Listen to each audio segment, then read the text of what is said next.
Chapter 71 Accelerated Music. You are listening at novelfull.audio. Ouch! Think I twisted my ankle. Gandalf yelped, landing hard and hopping around, teeth gritted in pain. Levi was mostly okay.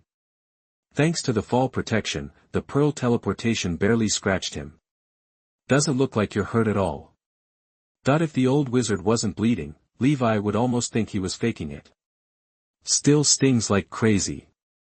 Yeah, I can see that. Levi had watched Gandalf's health steadily drain when he fought Sauron. Now, he was limping along, leaning on his staff, one hand clutching his back, looking pretty pathetic.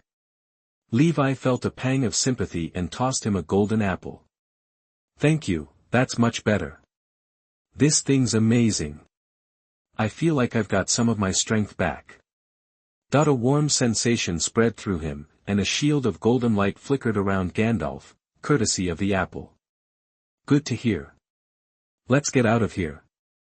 As they sprinted into the woods, Dol Guldar's shadow suddenly swelled behind them, blotting out the sun and rushing towards them.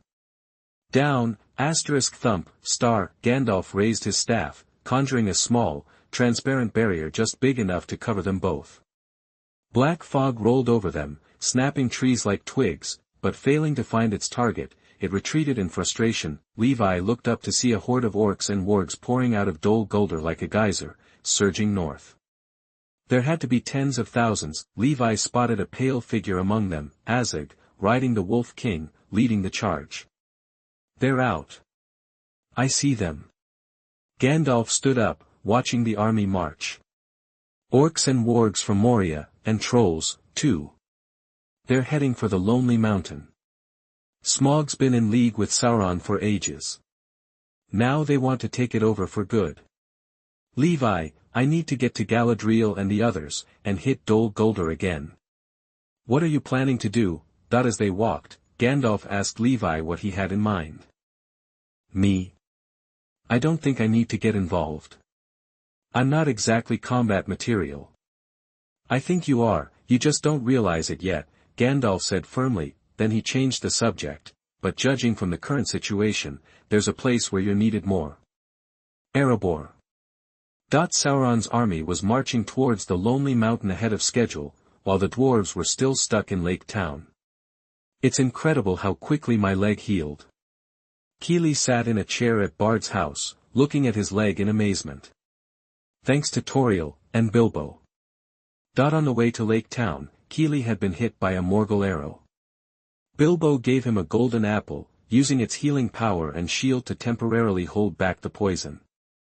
Tauriel arrived later and used Kingsfoil to completely purge the Morgul's venom. Hearing Keely's words, Bilbo shook his head. Nah, don't thank me. Levi gave me the apple. Better to thank him when he shows up. So, Levi saved my bacon again. Keely looked conflicted. Thorin walked over, interrupting his thoughts. We'll repay him later. Right now, getting to Erebor is the priority. Dwarf, you still insist on going to the Lonely Mountain? Legolas stood up, looking down at Thorin. That's our business. What's it to you, elf? Thorin was back to his usual anti-elf routine. You two chased us all the way here. Are you trying to drag us back? Even if you're playing the good guy, let's be real. Even unarmed, we won't go back without a fight. We'll fight to the bitter end. No, I'm not under orders to bring you back. Seeing Legolas frown, Tauriel stepped in. We followed the orcs who ambushed you near the forest all the way here, but I don't know why they suddenly retreated.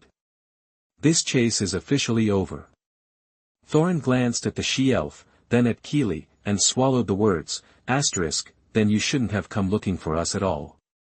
My nephew seems to have different taste from normal dwarves. Maybe there's too few female dwarves in the tribe, Might need to get him some therapy later. Shaking his head, Thorin gave the order. Since everyone's alright, we'll get ready tonight and leave for Erebor tomorrow. Thorin, it's still early. Should we wait for Gandalf and Levi? Philly asked. We can wait if we get there first. I don't want to waste any more time here. But we don't have any weapons. What if something happens on the way? We will. The dwarves argued, while Legolas and Toriel exchanged confused glances. What are these dwarves up to? Bard was equally baffled. What are you planning? There aren't any weapon shops around here. Nothing. We're just talking about leaving. Yeah, we've been imposing on you for too long. Time to move on. The dwarves acted casual, and Balin joined in. He was about to say something, when he spotted the clothes-drying rack behind Bard and changed the subject. Say, that clothes-drying rack of yours is pretty odd-looking. Seems solid. That's not a clothes-drying rack. Oh. Seeing that he had successfully changed the subject, Balin grabbed Bard's attention. He walked over and asked, "What is it, then? Some kind of family heirloom?" "It is, actually." Was Balin actually curious now, treating the clothes-drying rack as a family heirloom? Bard gently touched the clothes rack and said softly, "It's a relic from my father. When the dragon attacked River Valley City, my father used this arrow to shoot the beast." "So, you're the heir of the former lord of River Valley City." Clearly, Balin knew his stuff. Up close, he could tell at a glance that the arrow was indeed dwarven made. They said these black arrows had magic. Hard to lose, always returning to their owner. This was the real deal, which meant the human in front of him was telling the truth. "But what you said is different from what I heard," Balin said, still reeling. "If the dragon was shot, how could it be an Erebor now?" "The dragon was shot." Bard burst out. "My dad totally nailed it." "Alright, easy there. I believe you're not ready yet." Balin raised his hand, patted Bard's arm, and said calmly, "That black arrow is sharp, sure. I believe it can pierce dragon scales. Maybe it hurt Smaug, but all the same, the dragon is still alive today, isn't it? Whether it's you or your father, I believe you're both brave warriors, and you've done nothing to be ashamed of. That's all water under the bridge. To be honest, you don't have to prove anything. Just let it go. Living in the present is what matters." Thanks to Shushan Yalida for the 500-point reward, thank you to the 100-point reward from Can't Wait for the Blue Sky of the West Sea, thank you Bookfriend 20240411223839400 for the 500-point reward, thank you friends who voted, thank you for your support. Chapter 72, a compact chapter. You are listening at novelfull.audio. The orc army from Moria moved out first. Gandalf, having escaped Sauron, anxiously awaited the White Council's support, while the dwarves prepaid a trip to the Lonely Mountain to get the ball rolling. The music picked up speed all of a sudden, like Levi's heartbeat, thump thump. Something's off. At this rate, they'll be here way before we can deal with the dragon. The timeline's all messed up. Why? The only difference so far is that I got Gandalf out before he ended up Sauron's prisoner, which, okay, that exposed Sauron's hand early. Maybe the Dark Lord sensed some kind of threat and scrapped his plans to sleep in and warm up for this. He's just charging straight to Erebor. On the edge of the forest, Levi stood on a hill, staring at the mass of orcs stretching out before him. Honestly, there were way too many. It looked like they'd brought in the whole Moria crew and every stray orc within miles. Wait. Levi squinted. He spotted a small group joining the main force. One orc, who looked tall compared to the humans, ran over to Azog, chatted briefly, and then got in line with the rest of the army. If I'm reading the signs correctly, that should be Azog's son, Balg. Now the army has 2 leaders and their command crew. Levi ran his thumb across his sword hilt. He felt a little twitchy and remembered an old story. The legend went that Orcrest used to be wielded by Ecthelion, lord of the Fountain of Gondolin. In the battle that brought Gondolin to its knees, he used Orcrest to carve up thousands of orcs, taking down 2 orc chieftains and 3 Balrogs before dying alongside Gothmog, the Balrog leader. Ever since then, the orcs would freeze up when they saw the sword. The Lord of the Fountain's name sparked panic in them, even now, ages later. It's a name they feared, and they still shake at the thought of Orcrest and the Lord of Gondolin's fountain. That first-age elf lord must have been a real badass. According to the legend, he could fight even better than Levi could now. Levi figured he might be able to pull something like that off. Too bad it's not going to happen today. Levi sighed, looking at the massive army. If there were a few hundred, maybe even 1,000, he'd consider it. But tens of thousands? They'd swarm him and choke him to death before he could get his sword out. Beheading their commanders was an option, but was it worth it? Not right now. The Lonely Mountain was the priority. The sooner they got there, the sooner they could set things up. Thorin, way over in Long Lake Town, was on the same page. That night, the dwarves snuck out behind Bard's back and crept around to the armory's back window, covered by the darkness. "Thorin, are you sure about this?" Bilbo whispered. "This is still someone else's stuff, you know. No time for second thoughts, Mr. Baggins." Thorin grabbed a sword from the armory, drew it, gave it the once-over, and nodded. "We're just borrowing these weapons for a bit. Besides, I've heard the mayor and the guards here aren't exactly upstanding citizens. Taking these things is practically a favor to the townspeople." With that, each dwarf grabbed a weapon and got out of there as fast as they could. The night patrol was coming, and Thorin hurried them away, and so, the dwarves got what they needed and bailed out before sunrise, headed for the Lonely Mountain. The next day, someone paid the price for their actions. Bard. A smug-looking guy stood in front of the archer, calling him by name. Bard glared at him. "Alfred. What do you want?" "Oh, I've got something for you, all right." Alfred clapped, and a squad of guards appeared behind him. A bunch of weapons were stolen from the town. "I suspect you and your outlaw buddies are behind it. You're coming with me to the jail to tell me all about it, Mr. Bard." "Arrest him," Alfred ordered. "What? I didn't do anything." Bard had no idea what the dwarves were up to. As far as he was concerned, this was just the mayor's excuse to get rid of him. He knew it was coming. "Alfred." Bard's voice rang out like thunder. He yelled his name, which gave the second-in-command of Long Lake Town the chills. "Bane, watch over the family." After giving his son the nod, Bard went with the guards without a fight. There was no use trying to avoid it. "Let's see what you've got up your sleeve." Click. Levi pulled out a pickaxe, knocked on the Lonely Mountain's front gate, and slipped inside. Hard to believe that Smaug could crash through a stone wall several feet thick like it was nothing. He just barreled through the door without slowing down. If you wanted to stop him, you'd need a stone wall at least 30 feet thick, maybe more. If everything went according to plan, Smaug should still be napping in the deepest part of the mountain. This was their shot.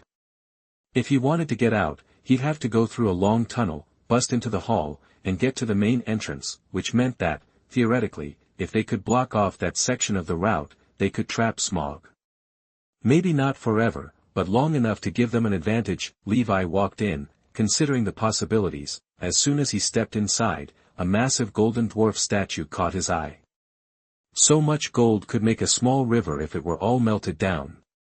And if it was turned into nuggets, he could fill several big boxes. No wonder Smaug had a hard time passing up on this. The dwarves hoarded wealth like no one else. Shaking his head, Levi stayed away from the golden statue.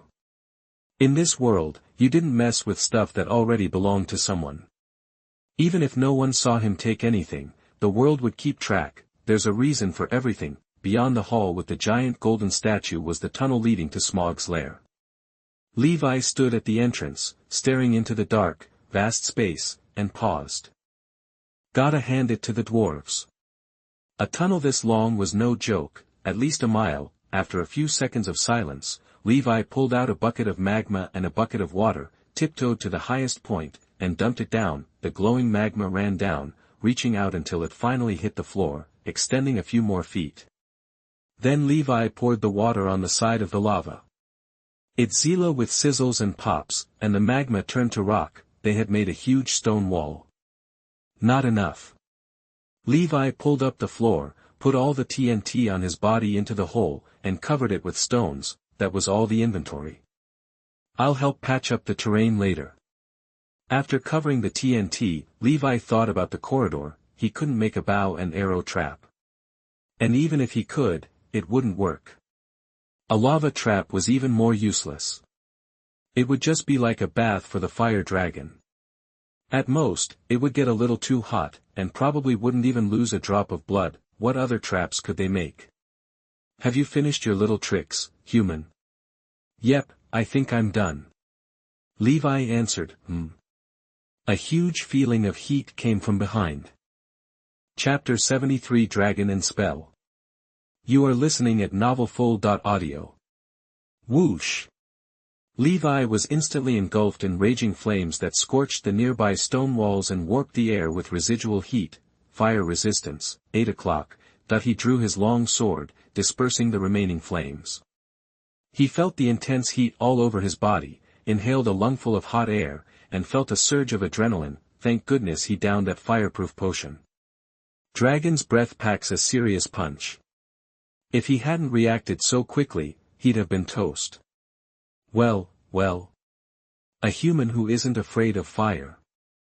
A massive tremor echoed from deep within the passage, rumbling toward Levi. Boom.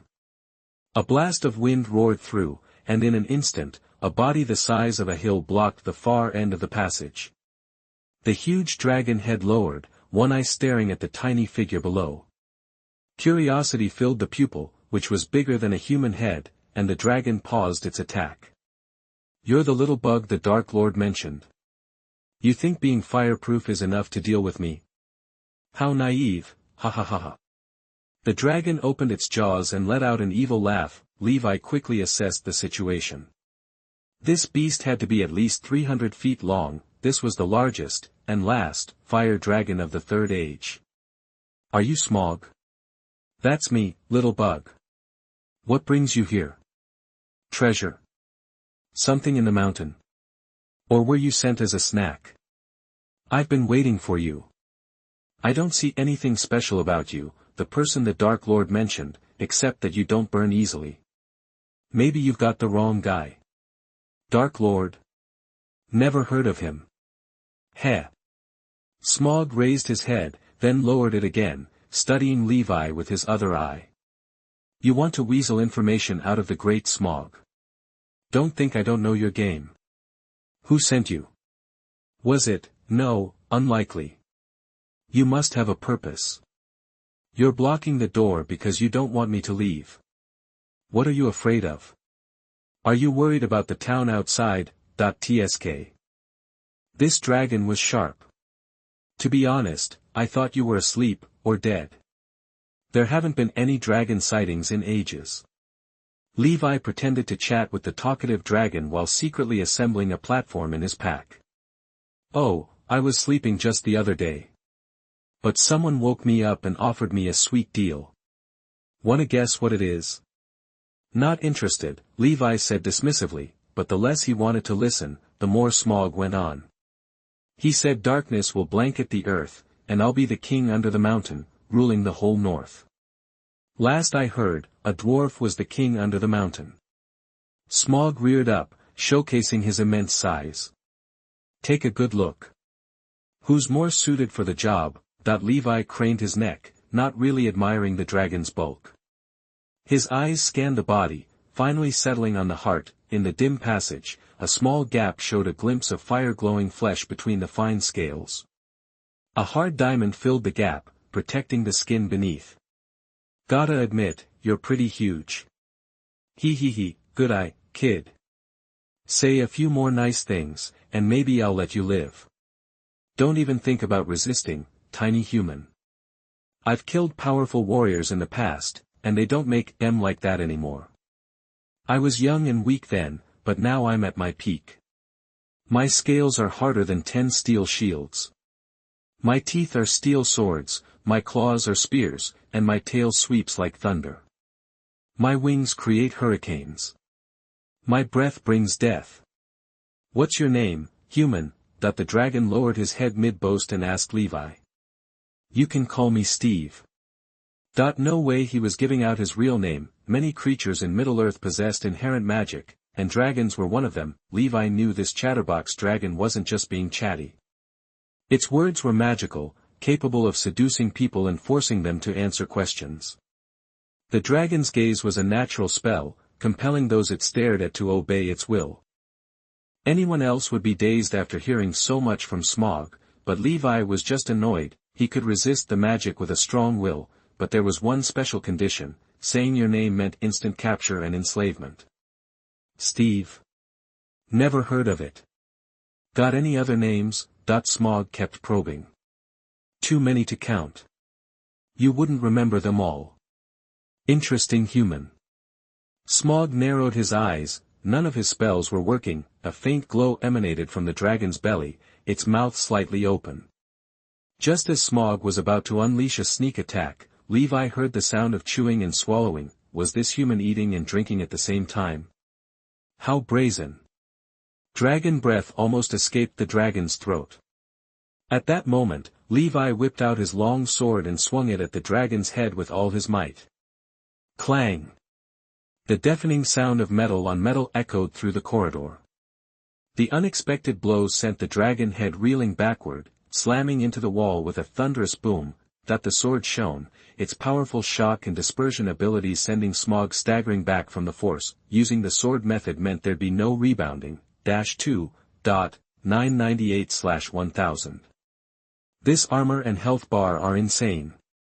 Levi couldn't help but sigh. This was the first time he'd experienced what it felt like for others when facing him. That damage was with a Strength 2 potion active, and he had struck the relatively thin scales on the dragon's head. Good news, there's a health bar. Bad news, it's way too tough. Stinky bug.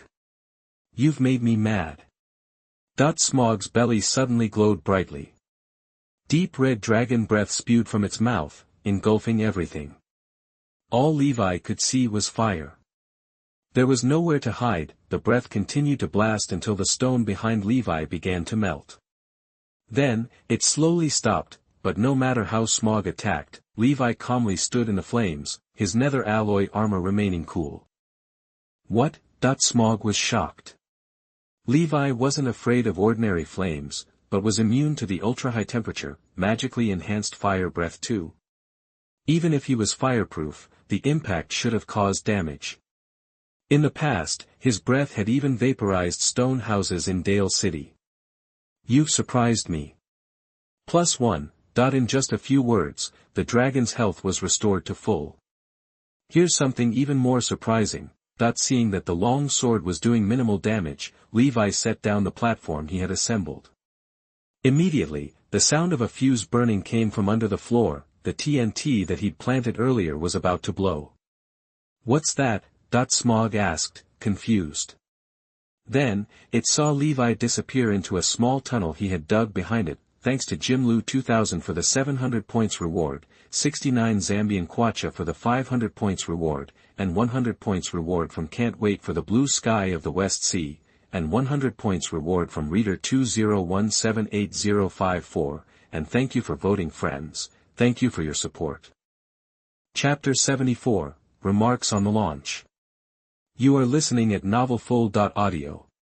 Just saw the announcement, it drops tomorrow around noon. I'll try to post more updates in the next few days, I promise you this. No matter how it's received or what the reviews say, I'm finishing this book and giving everyone an ending. About this book, the inspiration came from a Minecraft mod based on Lord of the Rings. The mod author's a notorious flake. I waited for years for an update that never came. Finally, I had to write this book myself to tell the story I wanted to see, blocky people adventuring in Middle-earth. Honestly, I wouldn't be surprised if the mod author updates after I finish. I just hope I get to play it sometime before I kick the bucket. When I started writing, I never expected this much support. I figured if anyone was reading, that'd be a win. Now I'm just blown away. Let's be real, writing Lord of the Rings fanfic is tough. Tolkien's world is so perfect, there's not a lot of wiggle room. Too much action feels off, too little is boring. You have to walk a tightrope between staying true to the source material and keeping things interesting, so every time I sit down to write, I have the Middle-earth wiki and a ton of lore videos open. The map is permanently on my desktop, and the timeline might as well be glued to my face. My biggest worry at first was contradicting the established lore and making characters act out of character, OOC. But so far, most of the feedback has been about other stuff, like Levi's dialogue not sounding quite right for a fantasy setting. Which is fair. I've been paying closer attention to word choice in the more recent chapters, but I'm happy that, despite the issues, I seem to have nailed the Middle-earth setting. Probably, I sincerely appreciate all the support and patience from you readers. I also want to thank my editor, Bacon, for saving this book. Without his help, it would have sunk without a trace, like trying to find a needle in a haystack. So thanks a million. That's all for now. Thanks again for everything. May the wind be always at your back. Chapter 75 The Vibration of the Mountain. You are listening at novelfull.audio. You little rat. Smaug was beyond furious, not only because he didn't understand the noise, but also because this human had actually slipped right under his nose, and now, he'd been outsmarted and his defenses broken. The shame and humiliation were unbearable.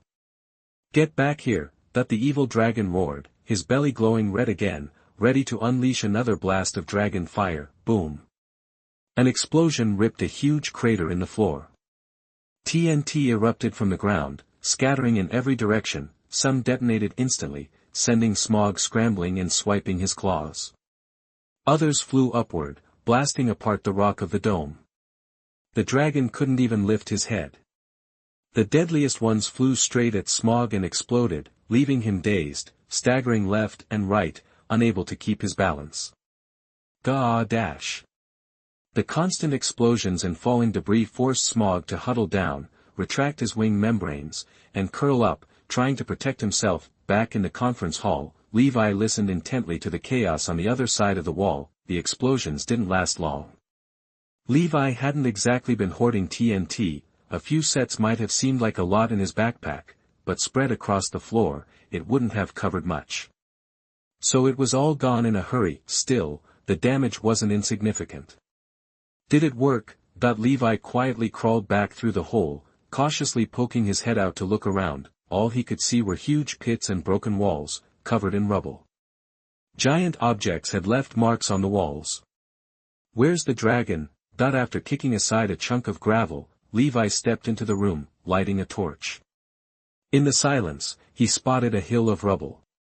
It might have been his imagination, but the hill seemed to be undulating, slightly, but steadily. A bad feeling washed over him, and Levi backed away until he reached the entrance of the tunnel. Whoosh. Ah, revenge. I'll have my revenge. I want revenge. Suddenly, the pile of stones was thrown aside as something huge forced its way out. Smaug unfurled his massive body and roared. Death. Death to all. Despicable humans, I'll bring you all death. Boom. The enraged dragon slammed into the wall with incredible force. The impact shook the rock, making Levi stumble on the other side, nearly losing his footing. Boom. Boom. The dragon cursed and slammed into the wall repeatedly, but no matter how hard he charged, the wall stood firm, blocking his path. How is this possible? How thick was this wall? Smaug abruptly stopped, his eyes widening. Something was wrong. This didn't feel like a temporary barrier. If it were just a wall a few feet thick, it would have collapsed after the first hit, let alone after all these blows. This wasn't just a wall, it was like a mountain that had dropped from the sky. Don't bother. You can't break through it. At the entrance of the low tunnel, Smaug saw the figure that filled him with rage. He immediately unleashed a blast of dragon fire without a second thought, but when the flames cleared, the figure was still there, looking relaxed, as if it had only been a gentle breeze. Crunch, the dragon's jaws snapped forward unexpectedly.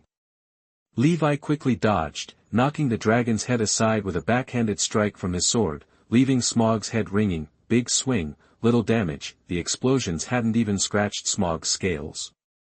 They looked impressive, but they barely did any damage. To a dragon of Smaug's size and toughness, the TNT explosions were about as effective as firecrackers. In fact, even Levi himself barely lost any health when he withstood the TNT explosions. As long as he wasn't in the center of the blast. 18 points of damage to the head, and he only drew 2 drops of blood. Hundreds of explosions that did dozens of points of damage couldn't even blow off a single scale. This armor rating had to be higher than nether alloy. If these dragon scales could be harvested, they'd make an incredible set of armor. While Levi was greedily eyeing Smaug's hide, he also had a bit of a headache. It seemed like he couldn't win this fight without some serious tactics or a lot of grinding, but if tactics were beyond him for the moment, then grinding it would have to be. You can't trap me, you despicable human, Steve. The Dark Lord's army has already set out. They will help me escape. Then, it will be the end for all of you. I've memorized your scent. You can't hide. I'll hunt you down forever, forever. Boom. The mountain shook again. Far away in the narrow prison in Long Lake Town, Bard suddenly woke up, peering out through the bars.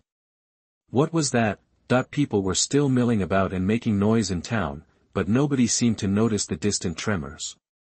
If a few did, they didn't care, they'd lived here for years. Life was good. What kind of big surprise could there be? Bang, bang, bang, Bard rattled the sturdy door, feeling anxious. Did you hear that? On the secret path behind the lonely mountain, the dwarves abruptly stopped. I heard it. The sound came from deep within the mountain. Balin pressed his ear against the rock. The next moment, boom. Balin flinched, pulling his head away. That almost deafened me. Boom. The mountain shook again. Small stones rained down. What's happening? The dragon. It has to be the dragon. He's awake. What's going on in there? Did we come all this way for nothing? The dwarves were panicking. If Smaug was awake, how could they possibly succeed? Quiet, Thorin commanded, forcing everyone to calm down. He was actually the most panicked of all, but as a leader, he couldn't show any weakness. Even if he was terrified, he had to pretend to be confident. We still have time. It's too soon to give up. We've come so far and endured so much. Are we really going to turn back now, without even opening the door? Just because we're afraid of that damn dragon? We are the sons of Durin. Our goal is to reclaim Erebor and rebuild our homeland. We will never give up until we succeed. We've never doubted you, Thorin. Balin stepped forward, followed by the other dwarves, their eyes gleaming. We will follow you to the death. But what's going on inside? We can't rush in without knowing what we're facing. Faced with their concerns, Thorin closed his eyes, thought for a moment, and took a deep breath. Keely, here's the key and the map. You stay here. I'm going to take a look around. If everything goes well, I'll be back before Durin's day. Thorin thrust the items into Keely's hands, then turned and headed towards the foot of the mountain. Where are you going? Keely asked blankly, clutching the key. To the main gate. That's where the sound came from. I'm going to find out what's happening. Thorin gripped the sword at his waist and started towards the base of the mountain. This dwarf, who held the title of king but had never sat on the throne, was being driven mad by his obsession to reclaim his homeland. Finally, he had a glimmer of hope. Failure would be worse than death. Bilbo touched the ring in his pocket and called out, Thorin, I can. Thorin, we'll go with you. Putting their arms around Bilbo's shoulders, the dwarves stepped forward, shielding him. We're with you, Thorin. We'll either succeed or die trying. Chapter 76 Consumption. You are listening at novelfull.audio. Quiet. We're almost there. Thorin led the group of dwarves quietly towards the main entrance of Lonely Mountain. I remember the way. Follow me. Suddenly, Thorin stopped, frowning. What's this cave? I don't remember it being here. One of the dwarves piped up, I think I've seen something like it before. Doesn't the style seem a little familiar? Like Levi's? Someone asked. Let's go. Thorin didn't hesitate. Sword drawn, he charged ahead into the hall. Boom, the faint sound of crashing and impacts echoed from within, punctuated by dragon roars and bursts of flame. No way, someone muttered, guessing what was happening. They crept forward, listening, until they reached a solid stone wall. Thorin shook his head. This isn't right. This should be the corridor to the cellar. There's never been a wall here, and certainly not one this color. The same color as Levi's wall, Beaufort pointed out. Another dwarf, squatting by a small puddle, dipped his hand in it. Look at this puddle, barely 6 feet across. I'm almost positive who's responsible. The water was crystal clear, the kind only elven fountains produced. There's another passage over there. Finding a new opening, the dwarves abandoned their exploration of the area and crowded around the entrance. One of them peeked inside. It was pitch black, with no light, and seemed to be filled with loose gravel. Want to go in? Thorin nodded, ready to lead the way. Suddenly, a red glow lit up from the depths of the cave. Alarm bells ringing in his head, Thorin dove to the side, yelling, "Get back!" Whoosh, a wave of flames erupted from the cave, then vanished. One dwarf, caught off guard, had his beard singed. "You can't kill me!" The dragon's roar reverberated, followed by a series of deafening crashes. "I've got to see this!" Thorin exclaimed and rushed in. "That's the dragon's voice." "Hurry, let's go!" The dwarves followed close behind. Whoosh! A flaming arrow shot toward Smaug's eye, only to bounce harmlessly off his eyelid. Neither fire nor flame seemed to faze the dragon. After all, he was a fire dragon, and as Smaug himself had pointed out, his scales were tougher than 10 layers of steel, his armor rating practically off the charts. Ordinary bows and crossbows were useless. His only weakness was the gap at his heart where a scale was missing, but Levi had already nearly worn out his bow trying to dislodge the diamond stuck there, let alone inflict any real damage. "You almost scared me, Steve. For a second, I thought you were some powerful warrior from the old days. You might know a few tricks, but you're nowhere near as skilled as the ones I remember. Ah, your sword might be decent, but you're the one wielding it. You're not even half as strong as the warriors I killed back then." Smaug taunted, battling all the while, not forgetting his gift for gab. He was still trying to mess with Levi's head using his dragon tongue. "You're running your mouth too much. If I were you, I'd shut your trap before I stick my sword in it and you never open it again." Another flaming arrow zipped out. Smaug snapped it up and swallowed it whole. Tasty snack. "Got any more? That I can't believe this." Clang. Enraged, Levi brought his sword down on Smaug's claw, making the dragon recoil in pain. "You despicable human!" The fight continued, the sounds of clashing metal echoing through the dark corridor. Once he realized that Levi was immune to fire, Smaug stopped using his dragon breath as much, resorting to it out of habit at times. He mostly attacked with bites and swipes. His metallic teeth like steel swords and claws like spears were incredibly dangerous. One bite on Levi's armor was enough to make him bleed. Bites, slashes, tail whips, they all whittled down Levi's health, but that was it.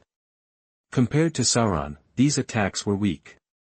He didn't even need potions. Eating regular food to stay full, combined with natural healing and a bit of dodging, was enough to keep him going. Meanwhile, Smaug's health was steadily, almost imperceptibly, declining. Levi's health might drop, but it always bounced back. Smaug's, on the other hand, hadn't been in good shape for a long time. If he could keep it up, he could literally chop it to death. All he needed was a chance to cut off its retreat, then it was game over. But that was easier said than done. "I have to admit, you have some skill." As the fight dragged on, Smaug changed tactics, no longer chasing Levi blindly. Instead, he began to circle and adopt a guerrilla strategy. Smaug was a real, thinking creature, not some NPC in a game that followed rigid programming. He wouldn't just chase the player and attack, helpless if the player built a high spot and blocked him. If he sensed danger, he'd run and hide. If he couldn't gain an advantage, he'd back off. If he couldn't kill Levi outright, he'd try different strategies instead of mindlessly sticking to one mode of attack. The dragon language spell that kept buzzing in Levi's ear was a prime example. Even if the spell didn't work, the trash talk was designed to throw off his opponent's game. "My king, am I dreaming?" Suddenly, a group of dwarves appeared at the cave entrance, with a hobbit huddled in the middle. Levi's fighting that dragon, the one that's hundreds of feet long. And they're evenly matched, that the dwarves were once again awestruck by Levi's fighting prowess. The stronger the opponent, the stronger he seemed to become. His limits were anyone's guess, even Bilbo was speechless. This was beyond anything he'd ever imagined, except for one dwarf. I'm more concerned with why he woke up the dragon. This throws off all our plans. Thorin was both annoyed and confused. Weren't they supposed to steal the gems and then gather the army to attack? Why was he doing this now? What's that I smell? Dwarves. Huh. Levi spun around, spotting the group at the entrance. He knew instantly something was wrong. Get back. As he shouted, he unleashed a blast of dragon breath. Though caught by surprise, the dwarves reacted quickly, grabbing Bilbo and scattering, rolling and diving to avoid the attack. Let's go. After quickly placing a bucket of water on the wall, creating a protective water curtain, Levi pulled the dwarves back into the conference room. Chapter 77 Violent Rescue. You are listening at NovelFull.audio. What are you doing here? In the massive, empty conference hall, the expedition team huddled together for a meeting, ignoring Smaug's furious shouts of coward from the other side of the wall. I should be asking you that, Levi. What are you doing here? Thorin demanded. You shouldn't have been so reckless as to wake the dragon early. This isn't what we agreed on. You almost ruined everything. My father's keys and maps are worthless now. Levi shook his head. No, Thorin, that plan's not going to work anymore. Your intel is outdated. Smaug has teamed up with the enemy.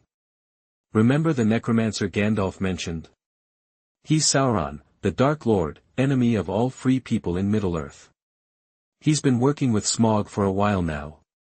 That dragon was awake the whole time, just playing possum underground, waiting for you to walk right into his trap. Thorin's anger froze, then slowly faded, replaced by disbelief. Seeing his expression, Levi added, also, Moria, along with the orcs and wargs of the Misty Mountains, have formed an alliance and are headed this way. We're talking tens of thousands.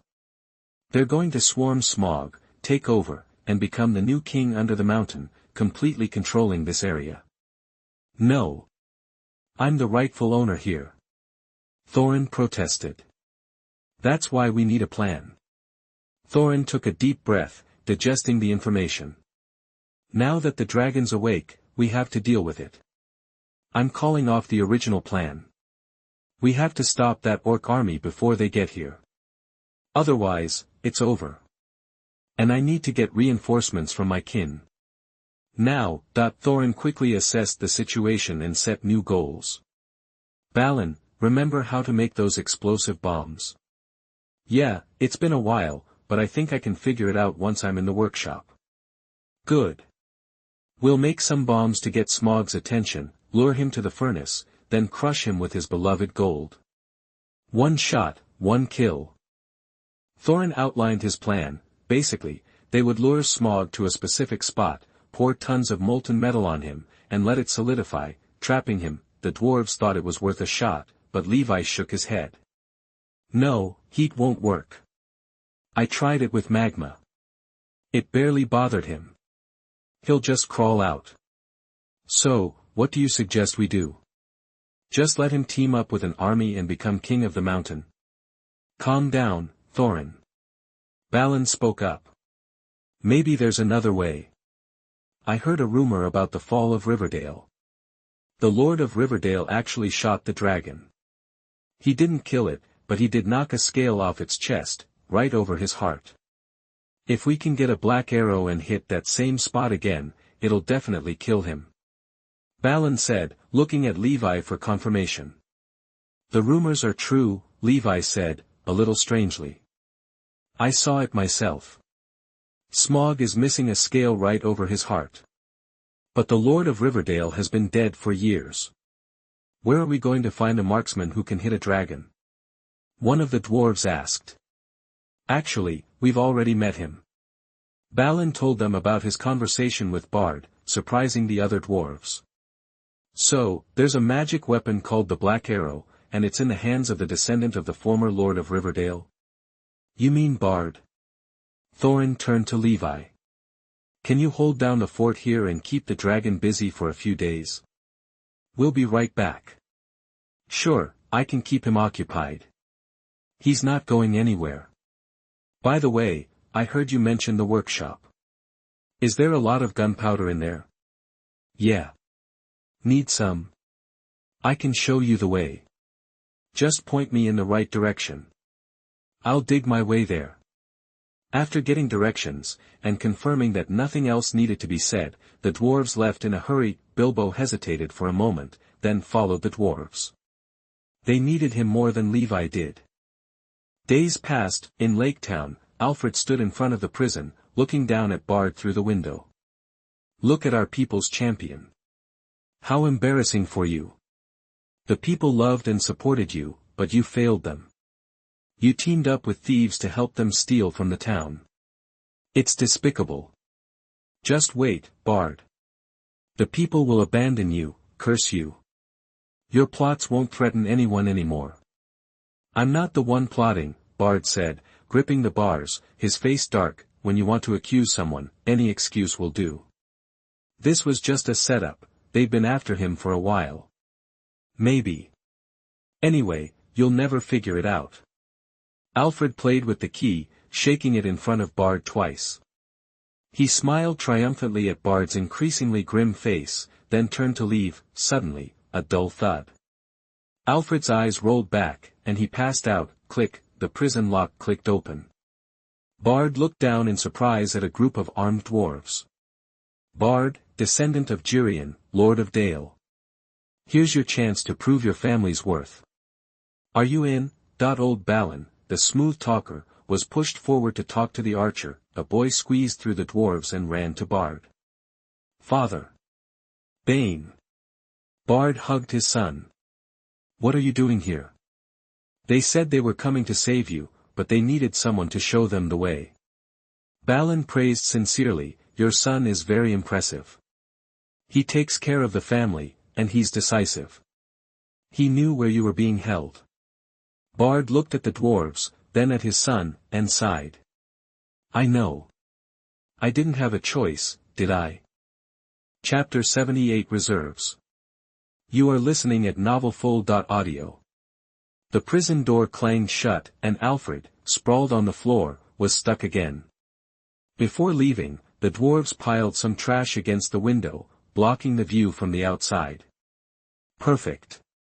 The group slipped back to Bard's house and grabbed the Black Arrow. This thing's practically a heavy spear. No ordinary bow could shoot it. We'll need the wind crossbow in the town square. Bard glanced towards town, the dwarves following his gaze. That's serious firepower, all right. Are we gonna lure the dragon here? No way, that'd be a disaster for Lake Town.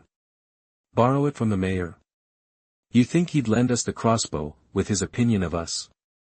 Damn it, who's calling the shots around here? If you ask me, we just take it. Yeah, grab it. Let's do it, come on.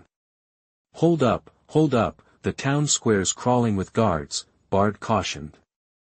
We can wait till night. There are fewer patrols then, and plenty of blind spots. We'll have time to snag it. There isn't time, Bard, Thorin said, looking him in the eye. We can wait, but the dragon won't. He's probably thinking about wiping us all out right now. The sooner this happens, the better. Besides, no matter how many guards there are, they can't stop determined dwarves. Alright, fine. Following the route Bard provided, the dwarves crept to the base of the watchtower where the wind crossbow was mounted. Locals watched with curiosity, some surprised to see Bard. Bard? Weren't you? Shoo. I've got something important to do. The residents exchanged glances and started to subtly shield Bard. Guards coming. Oh no, my stall. Just as the guards approached, a resident yelled and accidentally knocked over his stall, blocking the path. Oh man, it'll take forever to clean this up. I'll give you a hand. The residents swarmed around, helping the stall owner clean up, creating a chaotic mess that took forever to clear. The guards grew impatient and were about to intervene themselves when the crowd dispersed and went about their business. The guards resumed their patrol, none the wiser. Up in the watchtower, 2 unconscious soldiers lay hidden under a pile of hay, while the dwarves climbed up. But how are we gonna haul a crossbow this big outta here? Bard couldn't imagine moving the thing. Judging by its size and materials, it'd take 4 or 5 strong guys just to lift it. Ha! You underestimate us dwarves. We built it with our know-how, and we can take it apart the same way. This group of dwarves had more craftsmen than warriors, and right now, a craftsman was exactly what they needed. Before long, the winged crossbow, bigger than a dwarf himself, was disassembled into a pile of parts, which the dwarves carried. Let's move. The dwarves sprang into action. Back at the prison, a man pounded on the door, screaming, "Open up! Open this damn door!" The guards passing by heard the commotion. "Shut your trap! You're not getting out without the mayor's say-so. You idiots! Don't you know you've got the honorable deputy of Lake Town locked up here? Open the door and let me outta here, huh?" The guards yanked the trash off the window and peered inside. Sure enough, there was a familiar face with swollen eyes. The prison door swung open. "Quick! Catch Bard, that troublemaker. He's escaped," Alfred ordered, and Lake Town went on high alert. Guards swarmed the streets, searching frantically, but no matter how hard they looked, they couldn't find him. Instead, they kept running into obstacles. Potted plants fell from flower shops, fishing nets lay across the road. Just when they thought they were clear, something else blocked their way, frustrating them to no end. By nightfall, the guards still hadn't found Bard. He and the dwarves were long gone. "Bard, I think I underestimated how much pull you have." On their way, Balin said to the marksman, "With your reputation, you could overthrow that corrupt mayor any time you wanted. You wouldn't even have to lift a finger, the people would do it for you." "Maybe." Bard shook his head, lost in thought. The dragon-slaying weapon was on its way to the Lonely Mountain, but Levi wasn't putting all his eggs in that basket. Even without the black arrow, the magic bullet of destiny, killing a sneaky dragon like Smaug was still a possibility. Following the route Thorin described, Levi slipped into the workshop without Smaug even noticing. Whoa! Levi's eyes widened as he took it all in. With this many materials and this selection of tools, Levi was happier than a pig in mud. Synthesis added, flare bomb. In the workshop, Levi spotted the explosive bombs the dwarves had mentioned, but they were only semi-finished parts and shells. Still, that was enough for Levi to unlock their recipe. The flare bomb packed a punch, with 8 points of damage and a small area of effect. It wasn't as strong as TNT, but it had its advantages. It exploded on impact, making it quicker and easier to use than TNT, which required a fuse and a few seconds delay. Plus, it needed less materials. 1 gunpowder could synthesize a bomb. The flare bomb had a special bonus, blinding. Looking at it head-on when it exploded would blind you for a few seconds, so it wasn't bad at all. It had its uses, and it was the Middle-earth version of a flashbang. After making a few flare bombs and stashing them in his backpack, Levi opened the material box and peeked inside. Sulfur, saltpeter, carbon powder, and some pre-mixed gunpowder, everything he needed to make bombs. Since this was a major dwarf workshop, there was more than just gunpowder. There were all sorts of raw materials, including sand and paper. Yep, paper. They say paper can't contain fire. But it can contain gunpowder. With a massive supply of materials, Levi set to work making a bunch of TNT, flare bombs, and some fireworks for kicks. Chapter 79 Plan. You are listening at novelfull.audio. Sometimes, things just seem useless until you find the right way to use them. Take fireworks, for instance. In my world, they're generally pretty harmless. You shoot them into the sky, and they definitely aren't going to take down an enemy, but there's a way to give them some direction. A crossbow, load a firework into a crossbow, and you can launch it in a straight line. It won't explode until it hits something or reaches its maximum range, the explosive power depends on how many firework stars or how much gunpowder is packed in there. It can reach a maximum of around a dozen points, similar to an arrow from a fully enchanted bow. Except, this is a splash damage area of effect, which is a nice upgrade. Against weaker, unarmored creatures, this could be lethal. But against a dragon whose hide is tougher than netherite. Celebrating me, are we? You talk too much. Levi stowed the flash bombs and firework crossbow, drew his sword, and slashed at Smog's claws, following the melodic angry roar out of the hole. Experiment log: fireworks maximum damage is like a fully enchanted bow, a range attack like a flare bomb, but eats up way more materials. Neither can pierce the dragon's armor, but judging by Smog's anger, the fireworks still have some effect. Can't completely write them off. Rating: good for targets with relatively low armor, like orcs or wargs. Flash bomb range relies on arm strength, while firework rocket range depends on the gunpowder load, varying from 30 to 70 meters. Not huge, but still useful. If the soldiers could be equipped with these, the volley would be something to see. In the corridor, Smog glared at the 2-block-high hole, waiting for the human, with some loose rocks ready behind him. After being attacked and outmaneuvered by Levi so many times, the dragon was finally getting smarter. It planned to block the hole with boulders the next time the human came out, preventing any escape. Unbeknownst to Smog, Levi had the same idea. He was digging behind the corridor, intending to trap Smog and show him what it meant to be a caged animal. In less than a day, without Smog suspecting a thing, many paths leading to the cellar were blocked off completely. Smog still didn't realize that he would never return to his treasure hoard of gold. Just when Levi finished his demolition project and arrived back at the conference hall, ready to dose the trapped boss with a few potions, a group of dwarves burst in, gasping for air. Wait. Don't go yet. Hold on. Cue the dramatic reversal. Phew, we're back, Levi. Looks like we caught up. The dwarf stopped the charging Levi, dropped a pile of gear, and collapsed on the ground, sweating. Many were so thirsty they grabbed their water skins and started chugging. Bomber flopped down next to the unlimited water source and started guzzling, nearly falling in. Easy there, Levi said, pulling the wide-bodied dwarf back from the puddle. I figured you'd be back in a few days. I was already thinking about what to do with the dragon meat. We haven't stopped since we left, not even to rest, Balin said weakly. The dwarf's stamina was already low. Running flat out since they left would have been enough to kill them, not to mention old Balin and Fat Bomb. Even Thorin, the strongest of them all, was too exhausted to speak. Can't let you do all the work, can we? Look, we brought back everything we need to take down that dragon. This will definitely help. The dwarves parted, revealing a human who was frowning and barely holding back. He carried a longbow and a huge black arrow that looked more like a spear. Well, this just got interesting. Are you the legendary warrior, Levi? Before Levi could answer, Bud spoke up.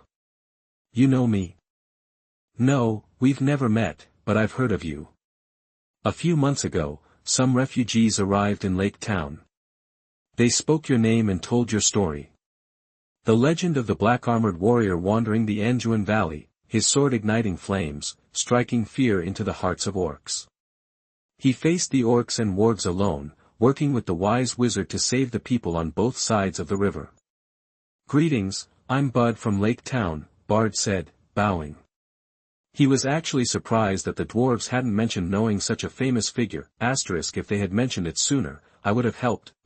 Even though he wasn't a big fan of the dwarves in general, Bard had a lot of respect for someone who'd saved so many people. Greetings, Bud. I think you know why we're here. The dragon's inside. Levi pointed to the hole in the wall, and Bard looked over, taking a couple of steps closer out of curiosity. Nah, don't go there. This dragon has a potty mouth. If you don't want your ears to burn, stay back.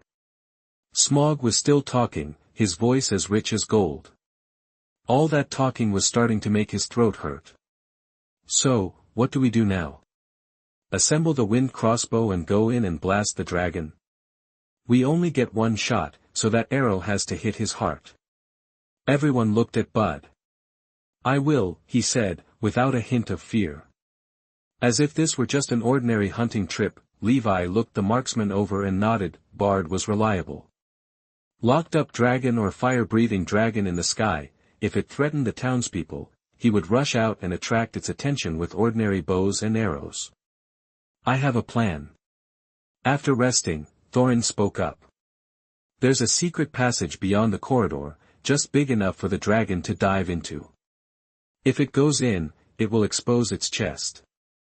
Once it's in, it can't turn around.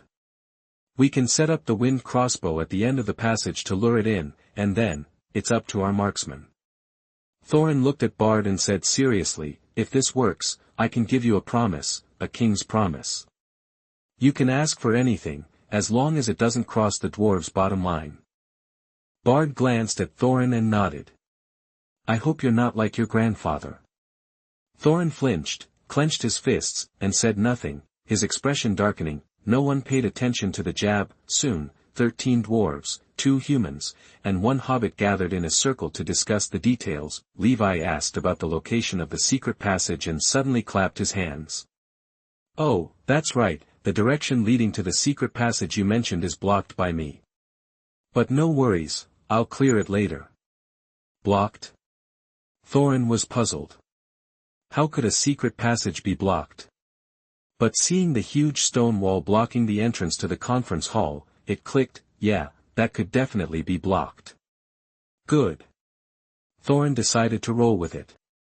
As long as the result was there. But the key to this plan is bait.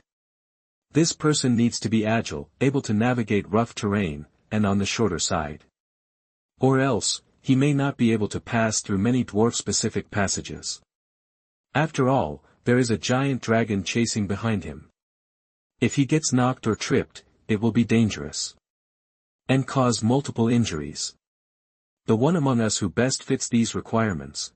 Bilbo looked around, took a deep breath, and squeezed forward. I think it'll be me, Thorin said, placing his hands on Bilbo's shoulders and pushing him back. Chapter 80. Is it over? You are listening at novelfull.audio. That dragon's got a serious beef with me. You're not exactly dragon bait, Bilbo. He wouldn't even notice a hobbit he's never seen. Levi can't do it either. He can take the dragon in a fight, but if he suddenly runs, it'll look super suspicious. Thorin stepped forward. It has to be me. I'm the rightful heir to Durin's throne, destined to reclaim the mountain. Only me is he going to hunt down relentlessly. He won't pass up the chance to kill me. I'm the only one who can really push him over the edge. Thorin's eyes glittered with a disturbing intensity. Levi saw it all. He was right, of course, but so was the opposite. The dragon was driving the dwarf heir crazy. From the moment Thorin set foot in the lonely mountain, he'd been edging closer to madness. The closer he got, the tighter the land's curse wrapped around him. When he actually sat on that throne, his greed might even outstrip the dragon's. Might as well let him go all the way then. Levi had been planning this for a while. Levi, what do you think? With the plan laid out, Thorin asked the standard question, the way they used to ask Gandalf. Just do it. Levi gave his approval, and guided the dwarves through the passage he'd secretly dug, leading them to the assembled wind crossbow. At the tunnel's end, Bard stared at the well-made, even polished, wind crossbow, and the black arrow in his hand, took a few deep breaths, and waited. You fire-breathing pile of dragon dung, that the curse echoed from the other side. Smaug's first thought was that Steve was back, but he paused, a knowing, evil grin spreading across his face. Well, look who it is. Thorin Oakenshield, the last little twig on the cowardly Durin family tree. Tired of running errands, dwarf?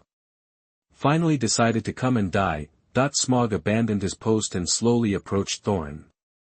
Each step of his massive body sent tremors through the dwarf. But Thorin just stood there, glaring back, still as a stone. Think you can scare off the great Smaug with some no-name warrior? You're a joke, Thorin. The scum of dwarves. Oh yeah? You're a fat, slow, old, dizzy-headed worm. Thorin finally put his talent for insults to good use. After being trashed from every angle, Thorin wouldn't take it anymore and kept yelling. "You're a fake, a usurper, a greasy maggot who only hides in holes. You don't know real value. You're a nobody, unfit to rule. I'm the only one, only the rightful king under the mountain is worthy to sit on that throne. Haha, that all you got? That's rich."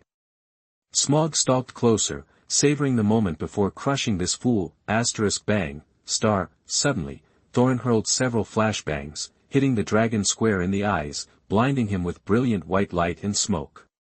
But neither the light nor the explosions made the dragon even blink. He only flinched. Had enough of this tickling? Let's try something new.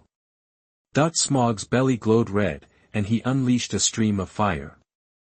Thorin scrambled around the corner, racing towards the smelter. As Smaug rounded the corner, ready to blast Thorin with supercharged dragonfire, he heard Thorin shout, "Now!" That the dwarves hidden in the shadows yanked the release, and a massive flood of water cascaded down, dousing Smaug and snuffing out the fire brewing in his belly. "Okay, now you're starting to get on my nerves." Rumbled the dragon sped up, his head lunging forward, chasing Thorin. At the smelter's end, Thorin chucked 2 more flashbangs, catching the dragon's attention. Bang, a massive iron door swung open, and Thorin dived inside to escape. At the same time, giant boulders crashed down from above, slamming into Smaug's head.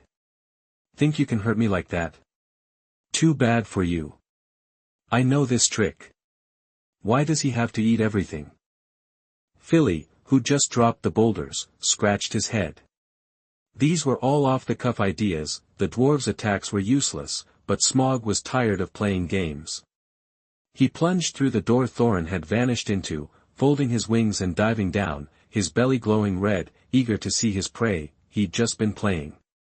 This dragon never thought the dwarves could hurt him.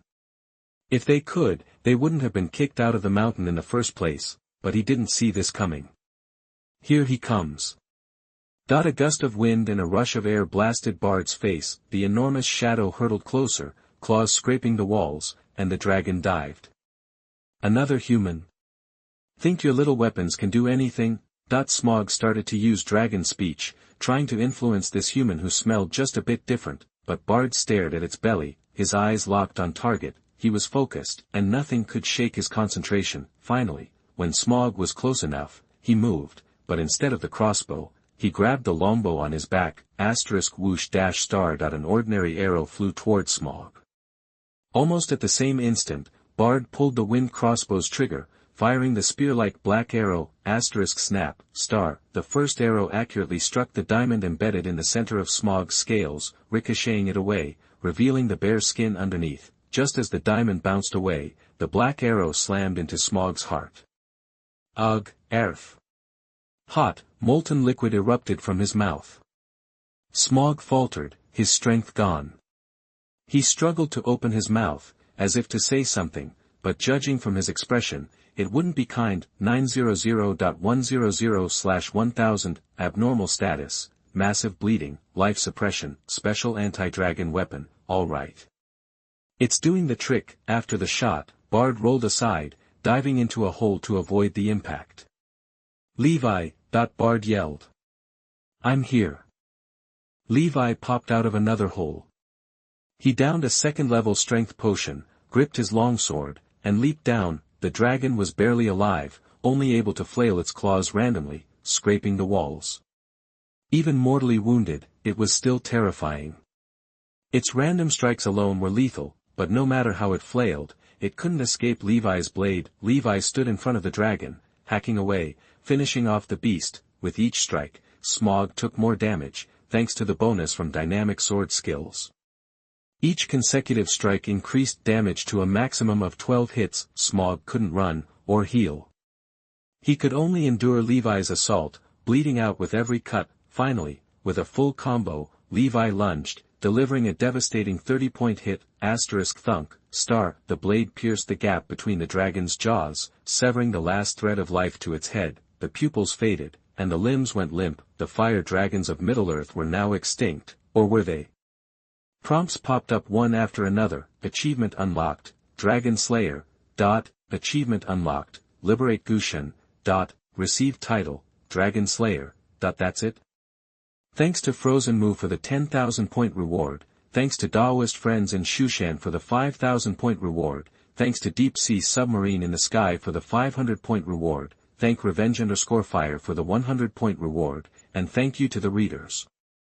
2010191456461697835527 for the 500 point reward, thank you to Banana Big Wax for the 100 point reward, thank you to Ming Jiuli for the 100 point reward, thank you to Jimlu 2000 for the 100 point reward, and thank you to Sleep Loving Cine for the 500 point reward. Coin reward, thank you friends who voted, thank you for your support. It's over, it's time to go home and farm.